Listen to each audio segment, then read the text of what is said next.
Hello everyone. I'm here to do my top 7 favorite creatures or prehistoric animals from the documentary series Life on Our Planet.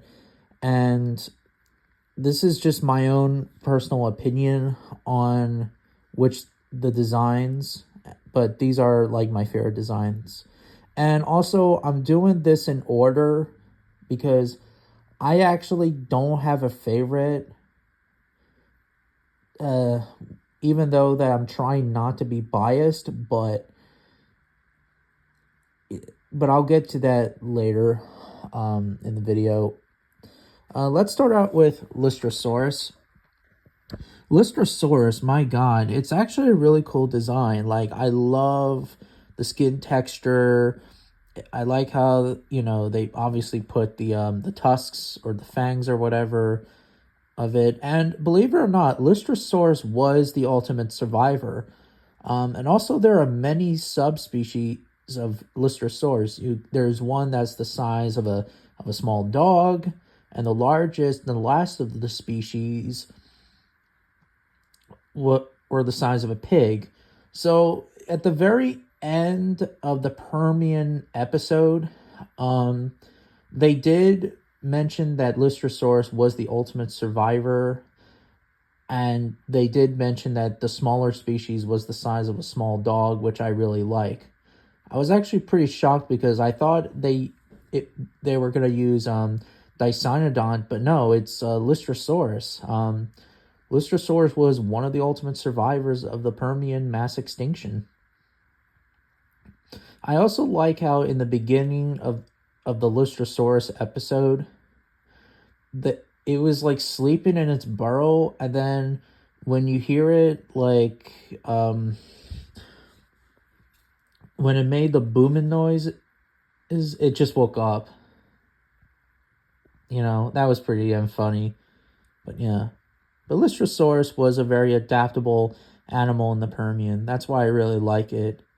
And it's a very underrated Permian animal as well. That's why I really like it so much. Moving on. Deinonychus. The Deinonychus looked very good for the most part. The feathers looked pretty cool. And I don't know, I just really enjoyed it. My only issue is that it has pronated wrists. And of course that in this shot they hunted in packs. I don't think that theropods hunted in packs. They just hunted in gangs, or maybe just a pair, like birds do today, like like birds of prey, even like corvids and some species of corvids and things like that. Yeah, but not quote unquote packs. But it's whatever. That's my only issue, but I still love the Deinonychus design. Even though that its head kind of looks much, I don't know, the head looks very troodontid like, but other than that, it's still a pretty good design, you could say. At least it has feathers, all of it, like, and it also has the wing feathers too, and the tail feathers, which is pretty damn cool. Anchiornis is probably my favorite dinosaur design of the documentary series. I love it. At first, I thought it was either going to be Microraptor or Siornithosaurus, but no, they used another dinosaur that can fly, or in this case, glide, and that's Anchiornis, the bird-like dinosaur. So, Anchiornis, the coloring looks good. I like how it has like this crest on its head, like a yellow crest, as you guys can see. It looks very good, and I also like the scene that it escaped from the from Sinraptor, which is, by the way, one of the weirdest designs of the documentary series, because it looks like an Acrocanthosaurus. I kid you not, it literally looks like Acrocanthosaurus. But yeah. But I'm glad that it survived. But yeah, it's pretty damn cool. Another design is that I really appreciate is the Megacerops, which is a Brontothere, like, well, it's a member of the Brontothere family. It's pretty good. I do like the skin texture, the hair. I also like how the main character, well, the main, I guess, character of the Megacerops, he was trying his very best, but he unsucceeded. But then he found like another mate, which was pretty damn cool. Yeah. And it's a good thing that we haven't seen a Brontothere in quite a while. Like, ever since what? Walking with Prehistoric Beasts, or another one is Primeval, even though I haven't watched Primeval. But still, like, I'm glad that they used the Megacerops in the documentary series. So yeah. The third one design is the Smilodon Populator, to be more exact.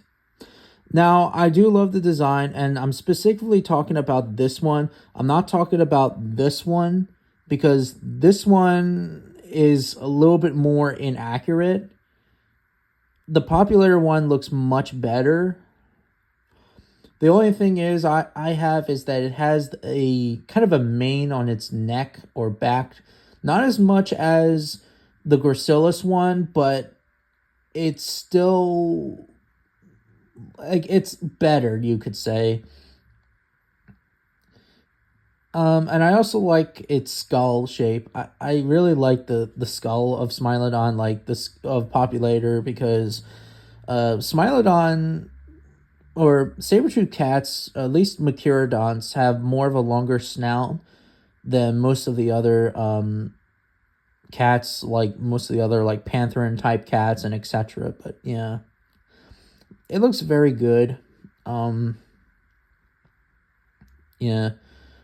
And at least that it doesn't have as much spots as it did, even though that I do think that Populator does not have spots. It may have had like a savanna coat like a lion, versus Fatalis and Gracilis, they would have had spots, which I appreciate with the Gracilis one. But yeah, overall, it's still a better design than the Gracilis one. Yeah.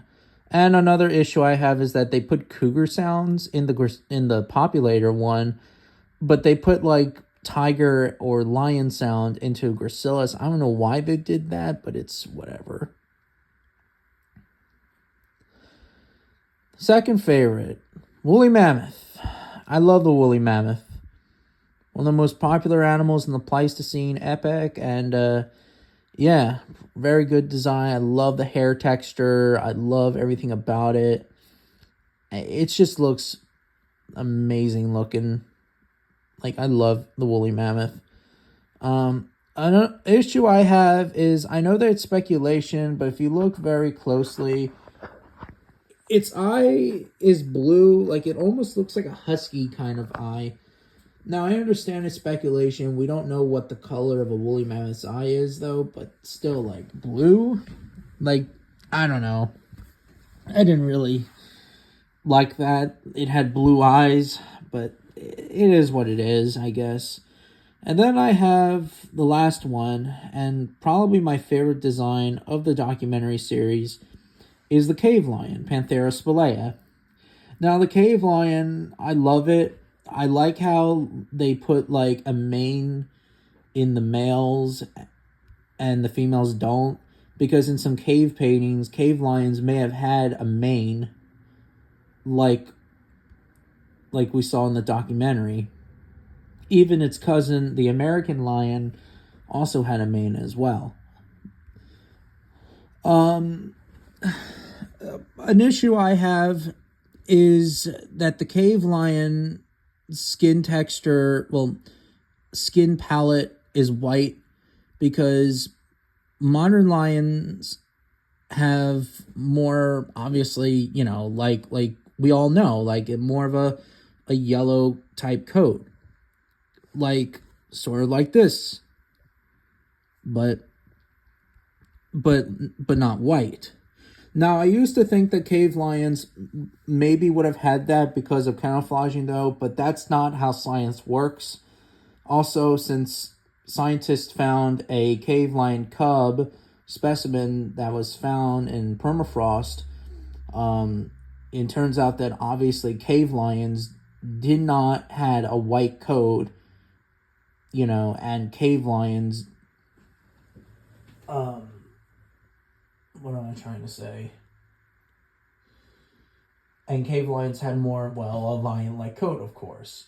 And I also like how they hunted in prides, because just like modern lions, cave lions probably hunted in prides as well, just to hunt powerful animals such as young mammoths and bison and etc.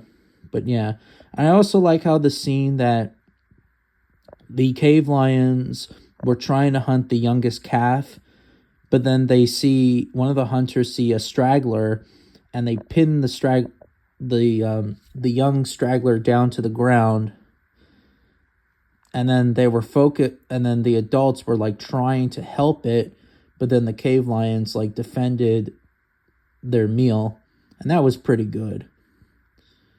Yeah, so pretty much that it's probably my favorite design. If you get rid of the coat, get rid of the white coat, it would be much better. But in my opinion, the cave lion design is my favorite. But yeah. Overall, what are your favorite designs of the documentary series Life on Our Planet? Please let me know in the comments.